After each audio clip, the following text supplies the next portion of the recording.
राहुलला एक तरुण मुलगा होता. तो शहरात मोठ्या कंपनीमध्ये नोकरीला लागला आणि चांगले पैसे कमवू लागला. सुरुवातीला तो आपल्या आईवडिलांना नियमित फोन करायचा, त्यांच्याशी बोलायचा. पण जसजशी त्याची नोकरी आणि जीवन अधिकच व्यस्त होतं, तसतसे त्याचे आईवडिलांशी बोलणं कमी झाले. एके दिवशी त्याच्या वडिलांनी त्याला फोन केला आणि म्हणाले, बेटा कसा आहेस? बरेच दिवस झाले, तू आम्हाला भेटायलाही आला नाही. राहुल म्हणाला, बाबा मी खूप व्यस्त आहे, मोठे प्रोजेक्ट हातात आहेत, काउंटर मीटिंग आहेत, वेळच मिळत नाही. वडिलांनी शांतपणे उत्तर दिले, ठीक आहे बेटा, वेळ मिळाले की ये. काही महिन्यानंतर राहुलच्या वडिलांची तब्येत खालावली.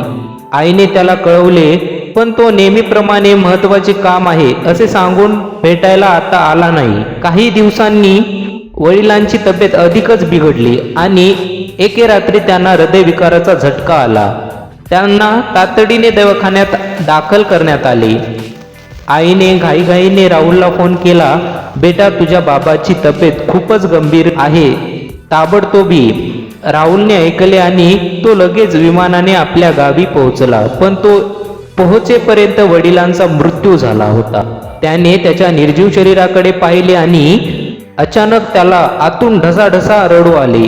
त्याला जाणवले की जेव्हा वडील जिवंत होते तेव्हा तो त्यासाठी कधीही वेळ काढला नाही.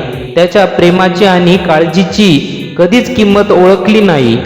आज ते नाहीत आणि त्याने कायमचे काहीतरी गमावले होते. आईने त्याच्या डोक्यावर हात ठेवला आणि म्हणाली, बेटा पैसा, प्रतिष्ठा आणि करिअर महत्वाचं असते, पण आई वडिलांसाठी वेळ देणे याहूनही अधिक महत्वाचे असते. त्यांना फक्त तुझा थोडा वेळ आणि प्रेम हवे असते. राहुलला आपल्या चुका उमगल्या, पण आता काहीच करता येणार नव्हते.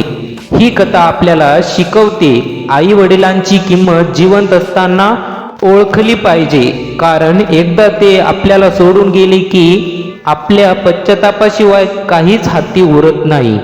ह्या व्हिडिओमधून तुम्हाला काय वाटते कमेंट करून नक्की सांगा.